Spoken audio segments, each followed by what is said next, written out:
Je, unaijua pepo iko sehemu gani na kuna nini ndani yake, au hujawahi kusikia hata mara moja? Maswali ambayo hakuna anayeweza kuyajibu isipokuwa watu kidogo. Swali la kwanza, pepo iko wapi?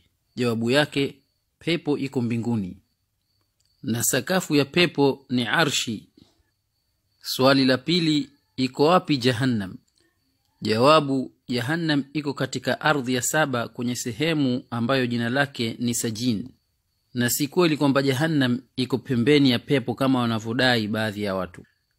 Ardhi tunayoishi sisi ni ya kwanza, lakini kuna ardhi nyingine 6 zisizokuwa hii. Na ardhi hizi 6 ziko chini ya ardhi ambayo sisi tunaishi juu yake. Swali la pili, ni nini Sidratul Muntaha? Jawabu yake, ni mti mkubwa ambao asili yake ni mbingu ya 6 na umevutika mpaka mbingu ya 7. Majani yake ni kama masikio ya tembo na matunda yake ni kama kigudulia kikubwa.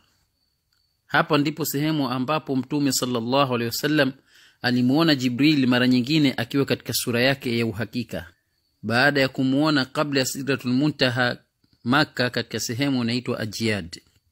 Swali la 4, Hurul Ain ni nani?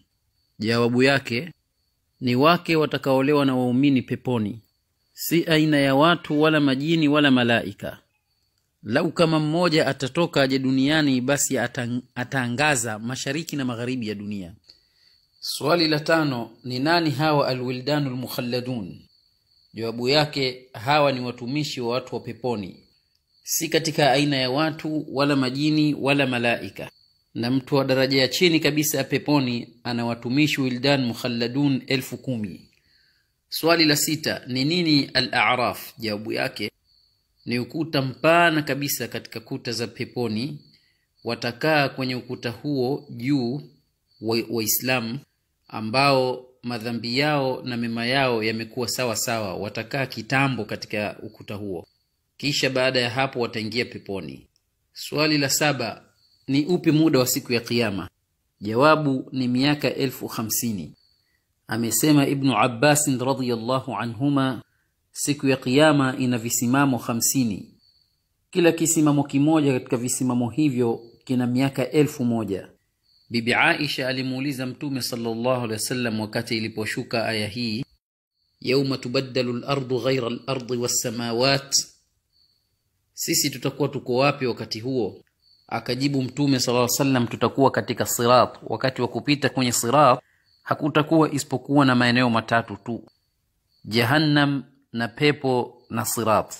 Anasema Mtume sallallahu alaihi wasallam, mtu wa mwanzo atakayevuka sirat ni mimi pamoja na umma wangu. Umma wa mwanzo utakaovuka katika sirat ni umma wa Mtume sallallahu alaihi wasallam.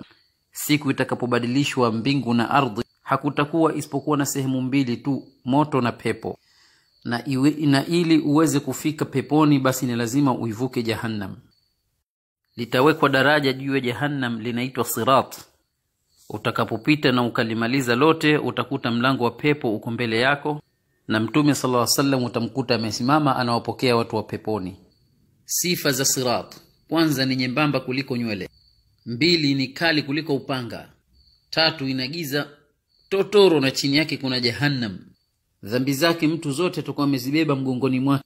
Ikiwa mtu ana madhambi mengi, kupita kwenye sirat itakuwa anapita taratibu, Mungu atulinde, au haraka kama umweso ikiwa hana madhambi au ni kidogo. 5, utasikia sauti za makelele ya hali ya juu kabisa, na kila ambaye atakuwa ni mtu wa motoni ataanguka katika shimo la Jahannam. Mtume sallallahu alaihi wasallam amesimama mwisho wa sirati kwenye mlango wa pepo. Akikuona unaweka mguu wako katika sirati, anakuombea huku akisema, ewe Mola msalimishe, ewe Mola msalimishe. Anawaona watu mbele yake, wako watakaoanguka, wako watakaookoka, na mtu anaweza akamuona babake na mamake, lakini vile vile hata kuwajali asiwajali. Katika kipindi hicho chote mtu kinachomhusu hasa ni nafsi yake tu basi. Imepokewa kwamba Bibi Aisha alikumbuka siku ya kiyama akalia. Mtume sallallahu alaihi wasallam akamuuliza, una nini ewe Aisha? Bibi Aisha akajibu, nimekumbuka siku ya kiyama. Je, tutawakumbuka baba zetu? Je, kipenzi atamkumbuka kipenzi mwenzake siku ya kiyama? Akajibu Mtume sallallahu alaihi wasallam, ndiyo, watakumbukana isipokuwa katika sehemu 3.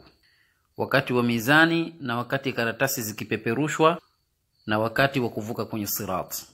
Vumilieni, kisha vumilieni mitihani ya kidunia. Fitna za dunia ni kama maji unayoona wakati wa jua kali kwenye barabara. Tupambane na nafsi zetu na tusaidiane sisi kwa sisi ili tuweze kuingia katika pepo ambayo upana wake ni mbingu na ardhi.